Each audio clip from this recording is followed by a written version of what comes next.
de la 20e année que les actuels directeurs viennent de doubler à la tête de l'établissement. Regardez. Non, la résidence La Source ne fêtait pas le centenaire d'un de ses résidents ce samedi, mais celui de sa bâtisse.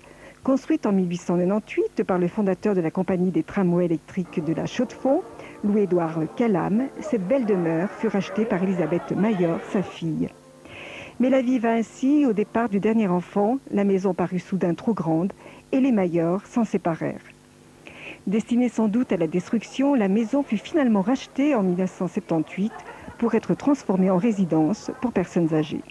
Après mon père, une famille de la Chaux-de-Fonds l'a occupée pendant un certain nombre d'années et l'a vendue à un monsieur qui était un grand ami de mon beau-frère, qui a dit « je veux en faire un home ». Et nous l'avons tous appuyé, tellement nous étions heureux que cette maison grande puisse devenir quelque chose d'utile sur le plan social et pour la collectivité. 20 ans après, la résidence La Source, acquise par Franco Tavernisé et sa femme, dispose de 50 lits. En réalité, seule une quarantaine sont occupés, un choix de la direction qui privilégie le côté familial. Depuis 27 ans que je fais ce travail, je me pose toujours la question lorsque j'ai un problème, et si c'était ma mère, si c'était mon père, comment est-ce que je ferais?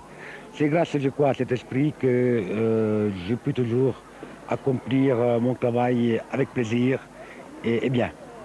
Je trouve que l'atmosphère est excellente. Et, on a beaucoup de compréhension, on a beaucoup de contact avec la direction. À l'intérieur de cette grande maison cossue, rien n'est laissé au hasard. Le bien-être occupe une place de choix, mais est-ce que tout le monde peut choisir la résidence pour couler des jours paisibles? Souvent, on est bloqué par la vue de cette magnifique maison et on croit que les prix, Dieu sait que ce qui vont être cher. Alors qu'en réalité, c'est même légèrement moins cher que dans le reste d'un home similaire du canton. Cette journée aura été tellement conviviale que le soleil n'aura même pas brillé par son absence.